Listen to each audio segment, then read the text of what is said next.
नाज़रीन, दही में काली किशमिश डालकर छोड़ दें और फिर दही और काली किशमिश खाने से क्या फ़ायदा होता है, आप भी जानिए।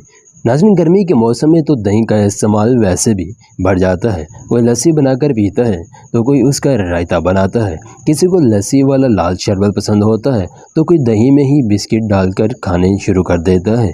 दही हमारे खानों में सबसे ज़्यादा बेहतरीन और सस्ते प्रोटीन हासिल करने का ख़ास ज़रिया है, मगर आज हम आपको इस वीडियो में दही के इस्तेमाल का एक नया तरीका बताने जा रहे हैं, जिसके फ़ायदे जानकर आप सोचेंगे कि पहले क्यों ना बताया। बड़ी बीमारियों का आसान इलाज है।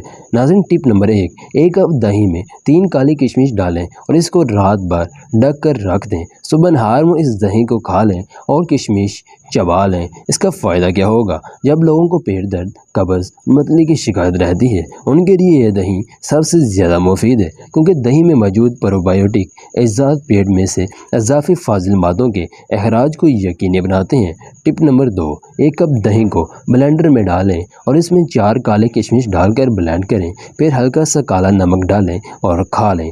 इसका फ़ायदा वो लोग जिनका जिस्म कमज़ोरी की वजह से कांपता है, जिनको चाहिए कि वो इसी तरह दही और काले किशमिश का इस्तेमाल करें, जिस्म एकदम ताकतवर हो जाएगा और कभी कमज़ोरी नहीं होगी। टिप नंबर 3, काली किशमिश के पाउडर को लीमू के रस और दही में शामिल करें और इसको सुबह नहार मुँह खाएं। इसका फ़ायदा, इससे आपके पेट में मौजूद कीड़े निकल जाएंगे, आंतों के मसाइल कंट्रोल में आ जाएंगे और सबसे बढ़कर दौरान खून भी बेहतर होगा।